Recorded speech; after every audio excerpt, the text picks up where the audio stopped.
Okay, so I'm going to start my reading lesson, and I'm going to do a brainstorming to talk about something, and then I'm going to introduce our vocabulary words for the week. So the first thing I'm going to do is brainstorm, and this says, how do we cooperate? How we cooperate.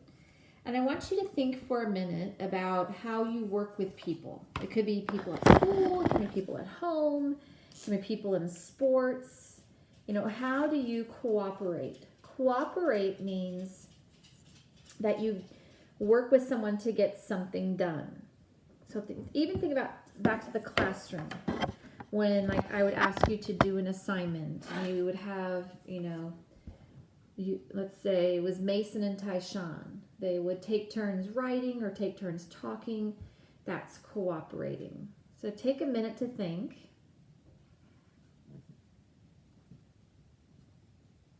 Yeah, there's tons of examples. So I'm going to give an example in school. In school, you can cooperate and you can take turns. So like the example I just gave with Mason and Tyshawn, two of the nicest boys in my class, absolutely awesome. And when they work together, they're cooperating. They're not arguing and fighting and calling me over. They take turns. So one way to cooperate is to take turns. And you can do that at school, you can do that at home, but when you cooperate, you get along with someone. Another way you can cooperate is when you do your chores.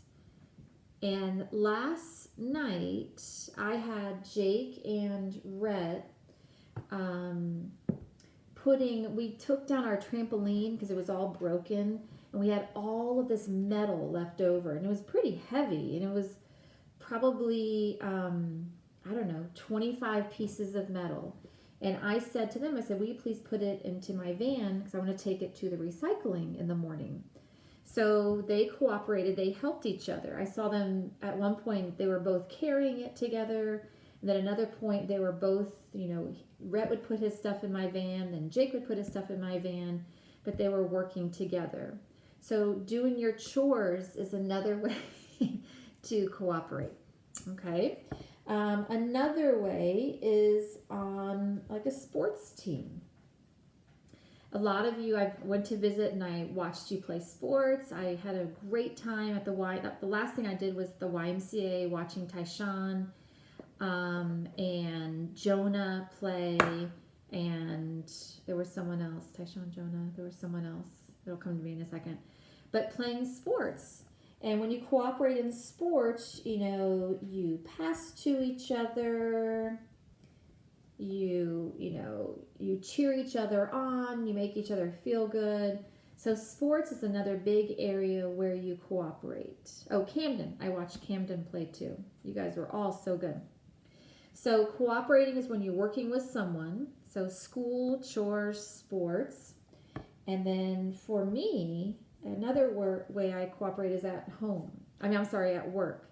All day I'm working with students or working with teachers, and we just kind of help one another. If I need help, like right now, teaching from home is not something I love, and I need a lot of help with it. So actually, I just talked to Mrs. Methley, and she's always helping me to, contact families or to get my lessons done. So we cooperate together. So cooperating is getting along with someone. Okay? So the stories that we're going to read this week have to do with people cooperating together. So let's get a good idea of our vocabulary for this week. So repeat after me. Say amused.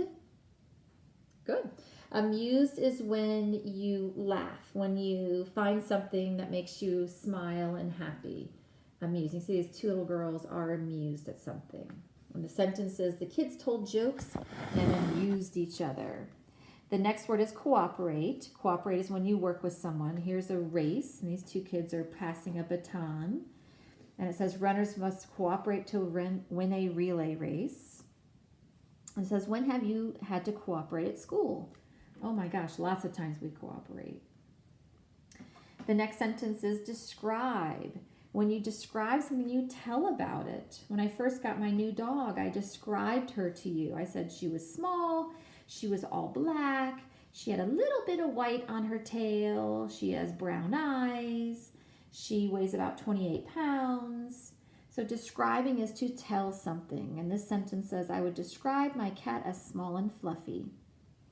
So describe. Next word is entertained. Say entertained. Yeah. It's past tense because it has ed. And when you're entertained, it's something that makes you smile or happy. This clown entertained people. So entertain. The root word is entertain. So think of something that entertained you. The next word is imagination. Say imagination. Great. Imagination is when you think of something in your head. When my boys were younger, they would, come to me with stories, that this happened, and it was just all in their imagination. It was really, really great. Ryan used his imagination to pretend he was in space. So there he is pretending. Another vocabulary word is interact. Say interact. When you interact with people, you are around them. So in class, you are interacting with people all day. From when you first come in, you eat your breakfast and people at your desk. When we go to lunch, you're eating at the lunch table, you're interacting with people. At recess, at gym. So interacting is when you're around people all day. Right now, we're not interacting with many people because we're having to stay home. But this says Mia likes to chat and interact with her friends at lunch. So that's interact. Say patient. Patient. That's funny. It has the sh sound. That's a very hard word to spell. Patient. Patient is when you can wait quietly. And I would say, just off the top of my head, Naziah and Mason are very patient students. Like if I forgot something at my desk and I would go back and get something off my desk, they would just sit there and wait for me. So patient is when you can sit quietly and wait. The boy was patient and waited for his friend. There's a little guy being patient right there. And peaceful. Peaceful is when it's nice and quiet. I just went to the library with Gary yesterday. He had to do some work. And I sat in his office, and it was so peaceful. There was no one talking. I was reading a book. It was so nice and quiet. It says it was peaceful and quiet in the library. And there's a little guy reading. So there's peaceful. What is the root word of peaceful? Yeah, it's peace. And then they added the suffix full, which means full of. So full of peace, peaceful. Okay, so we have amused, cooperate, describe, entertained, imagination, interact, patient, and peaceful. Those are your vocabulary words. So the next thing I'm going to do in my next video is I'm going to read the story. It actually comes from this small book, but I'll read that in a couple minutes. All right. So look over or listen to these vocabulary words again so you become familiar with your vocabulary words. Okay, bye.